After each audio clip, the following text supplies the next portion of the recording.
परजीवी जो प्रोटोजोन है, प्रोटोजोन से होने वाले रोगों में हमने मलेरिया रोग के बारे में हम पढ़ रहे हैं। तो मलेरिया रोग जो है वो एक मादा एनाफिलीज मच्छर से प्रसारित होने वाला रोग है तथा इसका रोगजनक होता है प्लाज्मोडियम वाइवेक्स। तो आज हम उस प्लाज्मोडियम के जीवन चक्र के बारे में पढ़ेंगे कि वो अपना जीवन चक्र कैसे कंप्लीट करता है। यानी कि आज का हमारा जो टॉपिक है वो है प्लाज्मोडियम का जीवन चक्र। प्लाज्मोडियम वाइवेक्स जो प्रोटोजोन है ये अपना जीवन चक्र 2 परपोषियों में पूरा करता है। यानी इसके 2 परपोषी होते हैं। एक परपोषी जो है मादा एनाफिलीज मच्छर,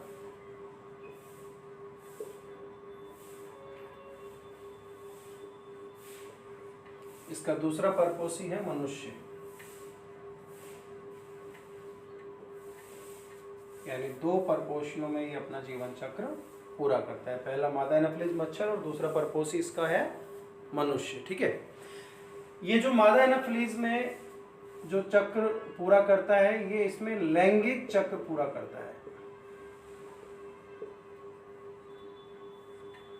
मादा एनाफिलीज मच्छर के अंदर ये लैंगिक जनन द्वारा अपनी संख्या बढ़ाता है, अपना लैंगिक चक्र पूरा करता है, जबकि मनुष्य में ये अलैंगिक चक्र पूरा करता है। यानी कि अलैंगिक जनन करता है। तो अब देखते हैं कि अपना जो दोनों चक्र हैं दोनों परपोषियों में कैसे पूरा करता है। सबसे पहले अपन शुरुआत करते हैं मादा एनाफिलीज मच्छर से। तो ये है मादा एनाफिलीज मच्छर की लार ग्रंथि। यानी इसकी शुरुआत अपन करते हैं लार ग्रंथि से। तो मादा एनाफिलीज की जो लार ग्रंथि है उसके अंदर प्लाज्मोडियम परजीवी की संक्रामक अवस्था पाई जाती है और उस संक्रामक अवस्था को बोलते हैं स्पोरोजोइट।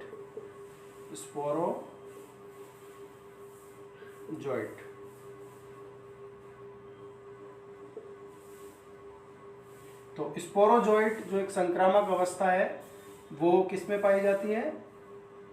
मादा एनाफिलीज की लार ग्रंथि में। ठीक है, ये एक संक्रामक अवस्था है। संक्रामक अवस्था से मतलब होता है कि ये अवस्था रोग फैलाने वाली है। यानी इससे रोग फैलेगा। कैसे फैलेगा कि मान लीजिए मादा एनाफिलीज मच्छर जो है किसी मनुष्य को काटती है तो लार, क्योंकि लार उसके साथ मिक्स होगा, तो लार के द्वारा ये जो स्पोरोजोइट है ये चले जाते हैं परपोषी जो दूसरा है मनुष्य है उसके रक्त के अंदर चले जाते हैं। कहाँ चले जाते हैं? रक्त में। यानी कि जो स्पोरोजोइट ये जो है स्पोरोजोइट यानी परपोषी जो है परजीवी जो है स्पोरोजोइट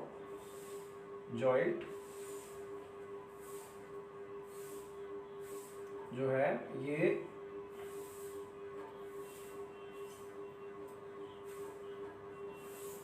उसके एक तरह से रक्त में प्रवेश कर जाते हैं। ये परजीवी है।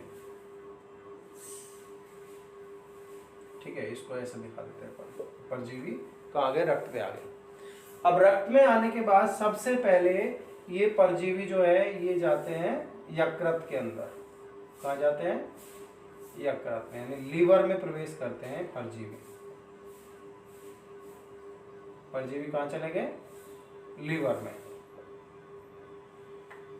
तो देखेंगे सबसे पहले परजीवी लार के द्वारा रक्त में आए। जब मनुष्य का रक्त चूसती है मादा एनाफिलीज तो उसकी लार के साथ परजीवी कहा जाता है मनुष्य के रक्त में। और यहाँ पर आने के बाद ये सबसे पहले यकृत में जाएगा। यकृत में क्यों जाएगा? यकृत में ये सबसे पहले पोषण ग्रहण करने के लिए जाएगा, क्योंकि ये सबसे पहले भोजन ग्रहण करेगा और भोजन ग्रहण करने के बाद वहाँ पर जनन करेगा। कौन सा जनन करेगा? अलैंगिक जनन करेगा और इससे अपनी संख्या बढ़ा लेगा और वापस से कहाँ जाएगा? रक्त में। देखो, पोषण ग्रहण करने के लिए और जनन करने के लिए, अलैंगिक जनन करने के लिए कहाँ गया? यकृत में गया, अपनी संख्या बढ़ाई, वापस से कहाँ गया, रक्त में। अब रक्त के अंदर भी ये स्पेशली आरबीसी में प्रवेश कर जाता है। किसमें, आरबीसी में। परजीवी कहाँ गया, परजीवी जो है वो आ चुका है आरबीसी। आरबीसी में भी ये अपना जो है जनन के द्वारा अपनी संख्या और ज्यादा बढ़ाएगा, और लास्ट में आरबीसी के विघटन से ये परजीवी जो है ये बाहर आ जाता है, और परजीवी बाहर आ गया, ठीक है। और इसके साथ एक पदार्थ इन्होंने मुक्त किया, उसका नाम है हीमोजॉइन। ध्यान देंगे, आरबीसी के विघटन से एक पदार्थ निकला जिसका नाम है हीमोजॉइन, और ये परजीवी भी रक्त में मुक्त हो चुके हैं। इस हीमोजॉइन, ये जो हीमोजॉइन है ना, इसकी वजह से कपकपी के साथ तेज बुखार आता है। कपकपी के साथ तेज बुखार, जो कि मलेरिया का एक प्रमुख लक्षण है। मलेरिया में कपकपी के साथ तेज बुखार आता है। क्यों?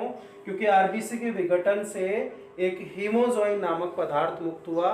क्योंकि आरबीसी में हीमोग्लोबिन होता है, हीमोग्लोबिन में हीम वर्णक होता है, उसके विघटन से हीमोजॉइन पदार्थ मुक्त हुआ, और उससे कपकपी के साथ क्या आया, तेज बुखार आया। परजीवी भी मुक्त हो चुके हैं। अब ये जो परजीवी मुक्त हुए, ध्यान देंगे, ये परजीवी पुनः दूसरी आरबीसी पर अटैक करेंगे, और दूसरी जो आरबीसीज हैं उनमें प्रवेश कर जाएंगे, वहां जाकर वहां पर अपनी संख्या बढ़ाएंगे, ठीक है। वापस से विघटन होगा, वापस से क्या होगा, वापस से विघटन होगा। विघटन होकर कौन सा पदार्थ मुक्त होगा, हीमोजॉइन। क्या हुआ, विघटन हुआ और हीमोजॉइन मुक्त हुआ, और वापस से क्या मुक्त हुए, परजीवी। तो ध्यान देंगे, हीमोजॉइन मुक्त हुआ और परजीवी मुक्त हुए। अब ये प्रक्रिया लगातार चलती रहती है, और इसलिए हर 1-2 दिन के बाद बुखार आता है, क्योंकि आरबीसी टूटेगी, हीमोजॉइन मुक्त होगा और बुखार आएगा कपकपी के साथ। ये प्रक्रिया निरंतर चलती रहती है। अब अगर मान लीजिए कोई मादा एनाफिलीज मच्छर कोई दूसरी ने और इस रोगी मनुष्य के रक्त को चूसा, तो ये जो परजीवी है ना, ये आ जाते हैं कहाँ, मादा एनाफिलीज के आहार नाल में। किसमें आ जाते हैं, आहार नाल में आ जाते हैं। कौन, परजीवी, ठीक है। तो अगर इस रोगी मनुष्य के रक्त को किसी स्वस्थ मादा एनाफिलीज ने भी अगर चूसा, यानी जिसमें पहले से नहीं था ये रोगाणु नहीं था, उसने भी अगर इसका रक्त चूसा, तो परजीवी कहाँ गया, मादा एनाफिलीज मच्छर के आहार नाल में, और यहाँ आकर ये फिर करते हैं कौन सा जनन, लैंगिक जनन करते हैं। और लैंगिक जनन करने के बाद, यानी कि यहाँ पर ये करेंगे लैंगिक जनन, और लैंगिक जनन के द्वारा अपनी संख्या बढ़ाएंगे, और वापस से स्पोरोजॉइड नामक संक्रामक अवस्था में बदलकर लार ग्रंथि में आकर एकत्रित हो जाएंगे। तो इस तरह से प्लाज्मोडियम अपना जीवन चक्र पूरा करता है। दोबारा देखते हैं, प्लाज्मोडियम अपना जीवन चक्र 2 परपोषों में पूरा करता है। पहला मादा एनाफिलीज मच्छर और दूसरा मनुष्य। मादा एनाफिलीज मच्छर में कौन सा चक्र, लैंगिक चक्र, यानी लैंगिक जनन पूरा करता है, और मनुष्य में कौन सा चक्र, अलैंगिक चक्र, यानी कि अलैंगिक जनन द्वारा अपनी संख्या बढ़ाता है, ठीक है। तो देखते हैं कि शुरुआत है, लार ग्रंथि में इस प्लाज्मोडियम की संक्रामक अवस्था पाई जाती है, जिसका नाम है स्पोरोजॉइट। कौन सी अवस्था, संक्रामक, यानी रोग फैलाने वाली। जैसे ही इसने किसी स्वस्थ व्यक्ति का रक्त चूसा, तो उससे लार के साथ स्पोरोजॉइट कहाँ आ गए, मनुष्य के रक्त में।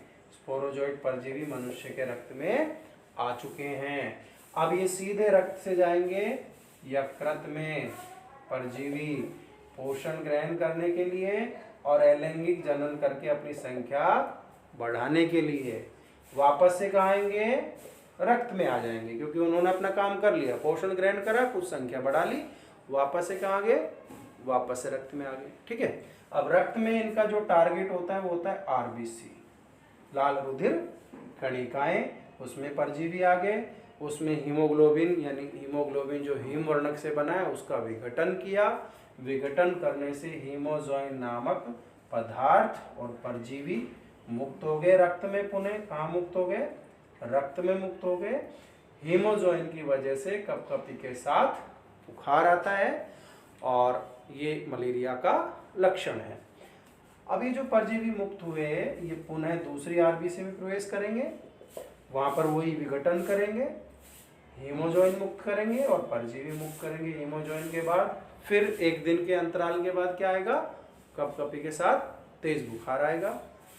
अब ये जो परजीवी है ये रक्त में लगातार मौजूद हैं। अगर कोई दूसरा मच्छर, मादा एनाफिलीज मच्छर इस मनुष्य का रक्त चूसता है, मनुष्य का रक्त चूसती है, मादा एनाफिलीज मच्छर है, तो ये परजीवी वापस से कहाँ जाएंगे, उसकी मच्छर के आहार नाल में परजीवी आ चुके हैं, लैंगिक जनन करेंगे, संख्या बढ़ाएंगे और स्पोरोजोइट नामक संक्रामक अवस्था में बदलकर वापस से लाल ग्रंथि में एकत्रित हो जाएंगे।